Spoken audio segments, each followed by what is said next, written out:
অধ্যায় introduction to business স্ট্যাটিস্টিক্সের 4 নম্বর ক্লাসে গুরুত্বপূর্ণ একটা ম্যাথের সমাধান সম্পূর্ণ হাতে কলমে লিখে বোঝানো হবে।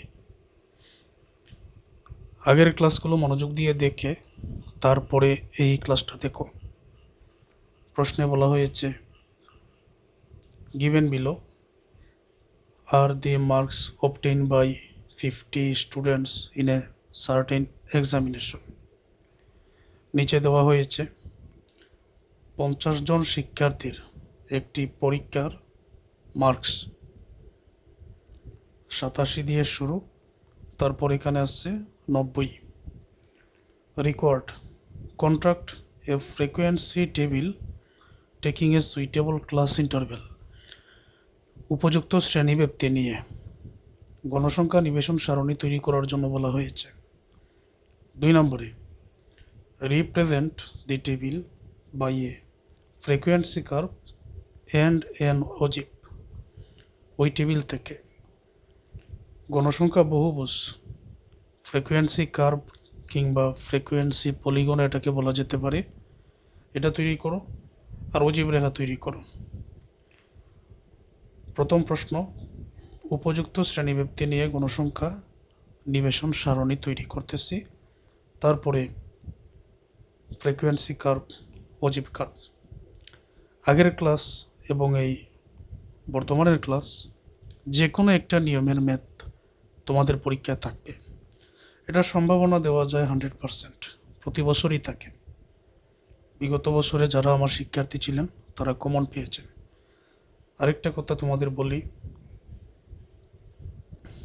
যারা আমার অনলাইন পেইড কোর্সে ভর্তি হয়ে তোমাদের কাছে মনে হচ্ছে যে অল্প ফিতে আমি ক্লাসগুলো ভালো করে বুঝতে পারতেছি, সময় কম লাগতেছে, উপকৃত হচ্ছি, এরকম যাদের মনে হচ্ছে তোমাদের কাছে আমার দাবি থাকবে, এই হলো আমার হোয়াটসঅ্যাপ নাম্বার।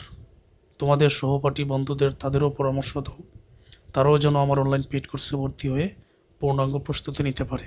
আর যারা পেইড কোর্সে ভর্তি হবেন সকল অধ্যায়ের এরকম ক্লাস পাবেন যা তুমি সহজে বুঝতে পারবে।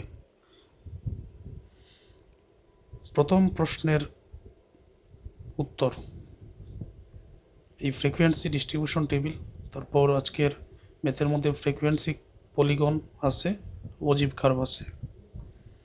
উপযুক্ত শ্রেণীব্যাপ্তি নেওয়ার জন্য আগে তো রেঞ্জ বাহির করতে হবে, সর্বোচ্চ সংখ্যা থেকে সর্বনিম্ন সংখ্যা বিয়োগ করতে হবে। ক্লাস ইন্টারভেল বাহির করার জন্য সূত্র এটা রেঞ্জ ভাগ 1 + 3.322 log n। তো দেখি আমরা ম্যাথের মধ্যে সর্বোচ্চ সংখ্যা কত আছে।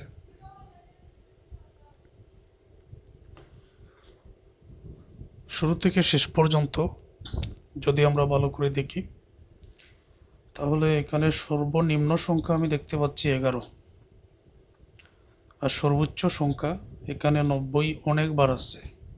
সর্বোচ্চ 90, সর্বনিম্ন 11। আগে রেঞ্জটা বাইর করে নেই, তারপরে ক্লাস ইন্টারভেল মানগুলো আমি এখানে বসিয়ে দিচ্ছি। অঙ্কের মধ্যে হাইয়েস্ট ভ্যালু আসছে 90,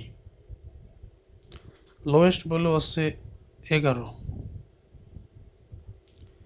এখন যদি বিয়োগ করা হয় 90 থেকে 11 বিয়োগ করলে এখানে হবে 79। এটা কি?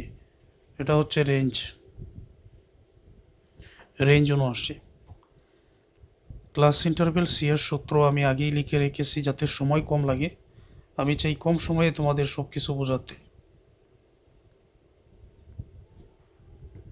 রেঞ্জ আমি উপরে বসিয়ে দিলাম 79।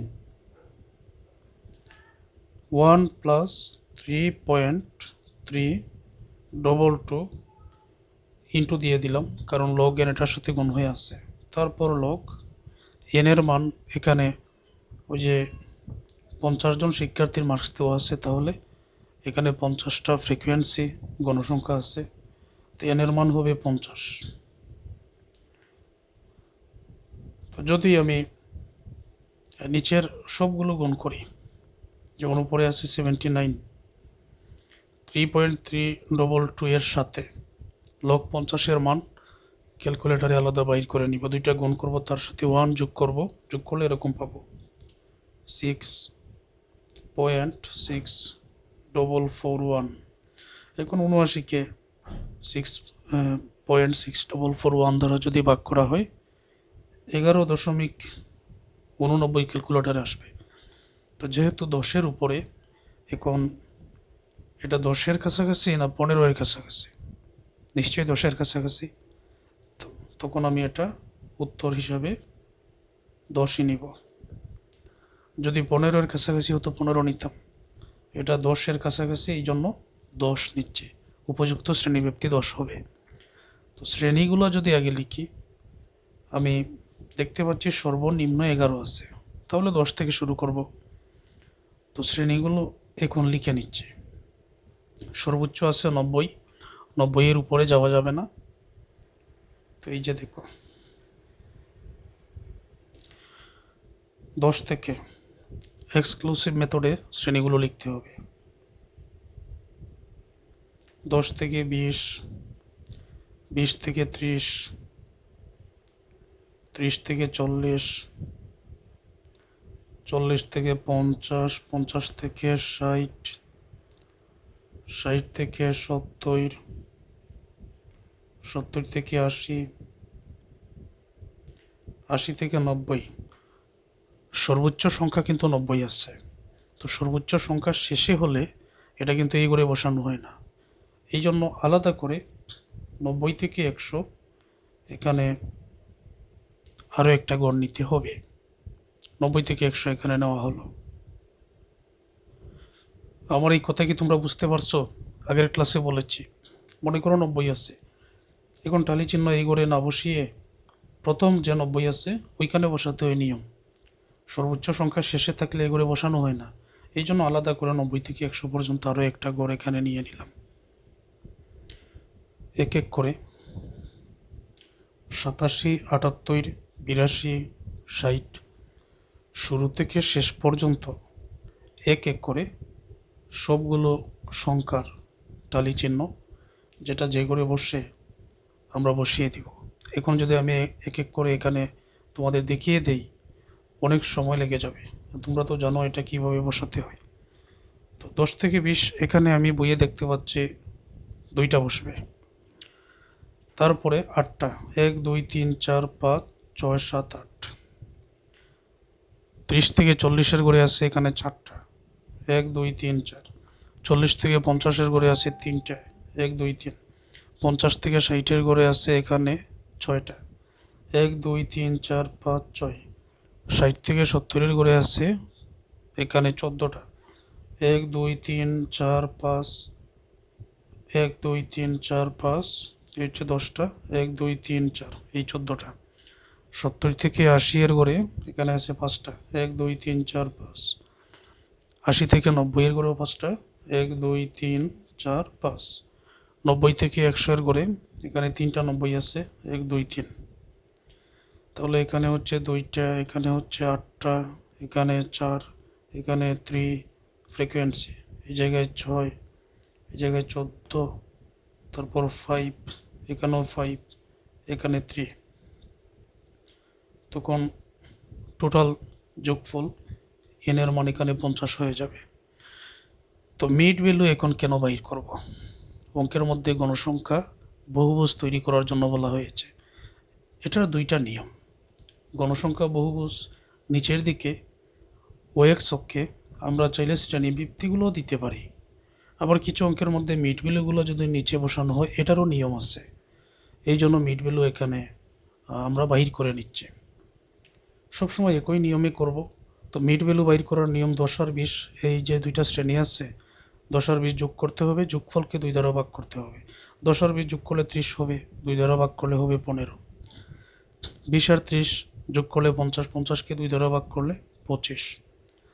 30 এবং 40 যোগ করে 70, 70-কে 2 দ্বারা ভাগ করে 35। 40 আর 50 যোগ করলে 90, 90-কে 2 দ্বারা ভাগ করলে 45।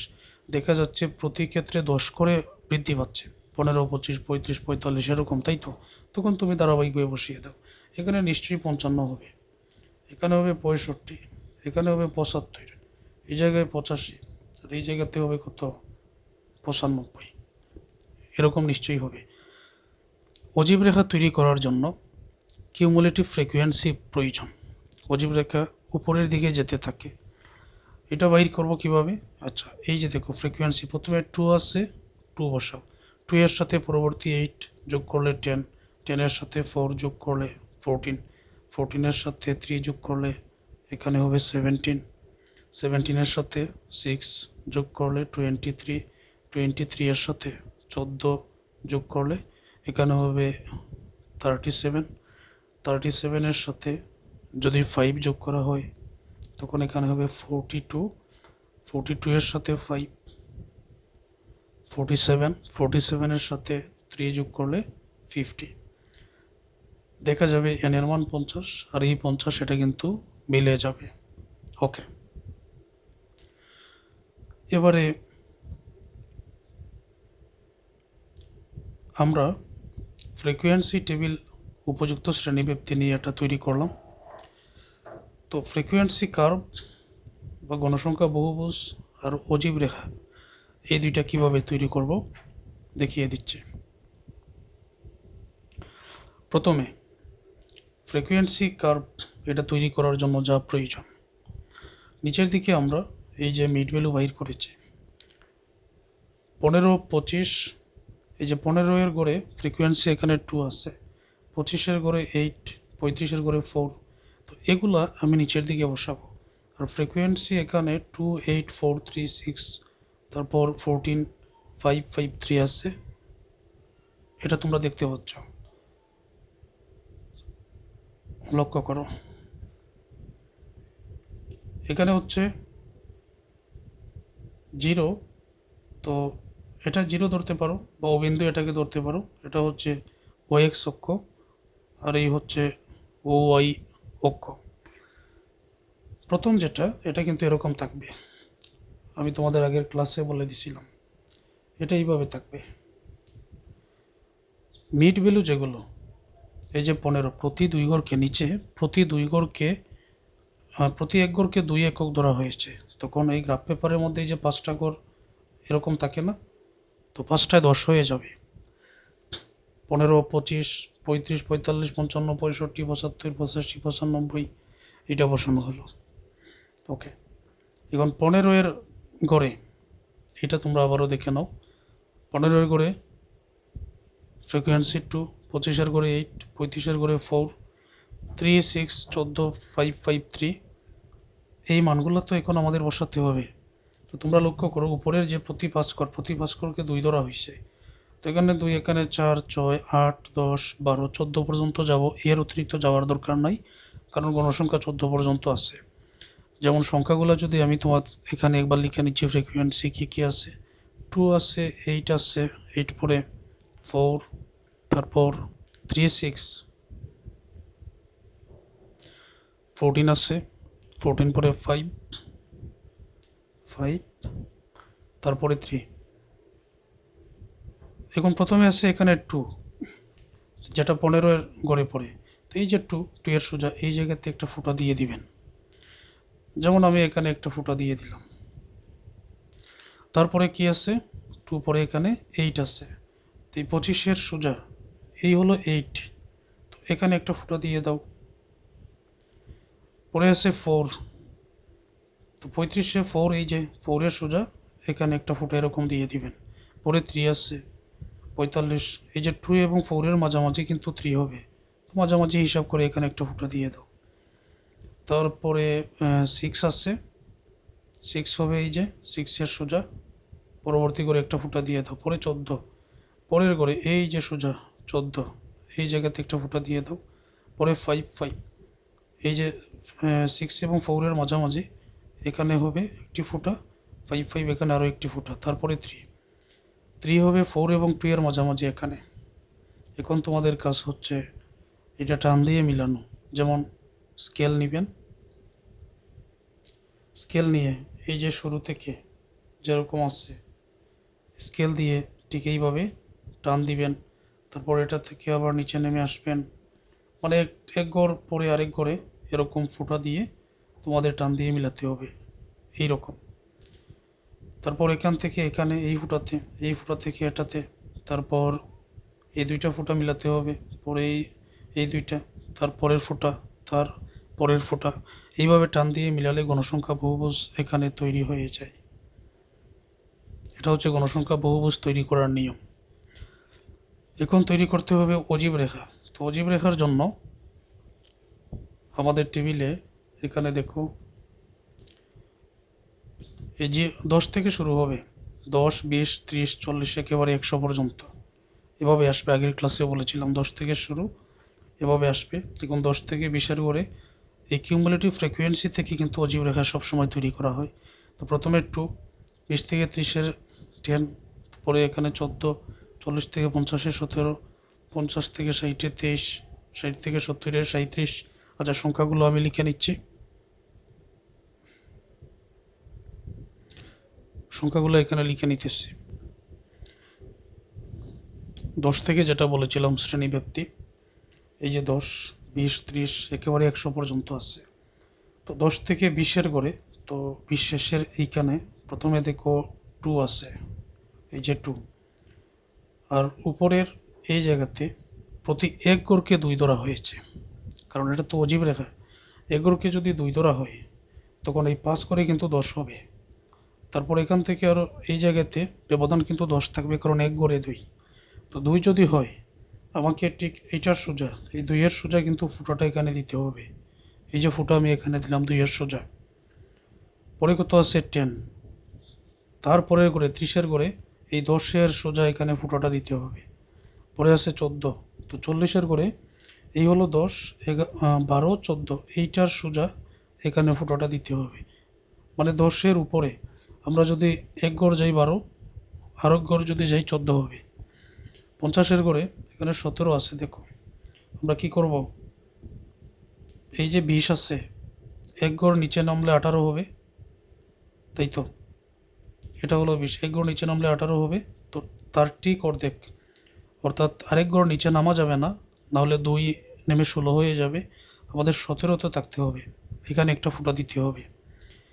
পরে আছে 23, 60-এর করে এই হলো এখানে 20, 22, 23, 37 আছে। 70-এর করে, তো এখানে হলো 40, এখানে 38, এখান থেকে এখানে যদি নামি 38, তারপর পরের ঘরে ঠিক মাঝ বরাবর এক ঘর নিচে মাঝ বরাবর রাখলে এখানে 37 হয়ে যায়। পরে 42, এই যে 40 থেকে এক ঘর উপরে উঠে গেলাম, তখন 42, এক ঘর সমান 2। পরে 47, 50 থেকে এক ঘর নিচে নামলে 48 হয়, তার পরের ঘরের অর্ধেক নামলে 47 হয়। পরে এখানে 50, তো 100-এর সোজা, এই 50-এর সোজা এখন আমরা মিলিয়ে নিব এই জায়গা থেকে এতটুকু, তারপর এই ফুটাটা, এই ফুটা, এটা এখানে, এই ফুটা থেকে পরেরটা, তারপর এখানে, তারপর এখানে, তারপর এই জায়গায়। তো দেখো এটা কিন্তু সবসময় উপরের দিকে যাচ্ছে, এটাই হচ্ছে অজীব কার্ভ বা অজীব রেখা। আশা করছি বুঝতে পেরেছ। খাতা কলমে এই ম্যাথের সমাধানগুলো নিজেরা প্র্যাকটিস করো।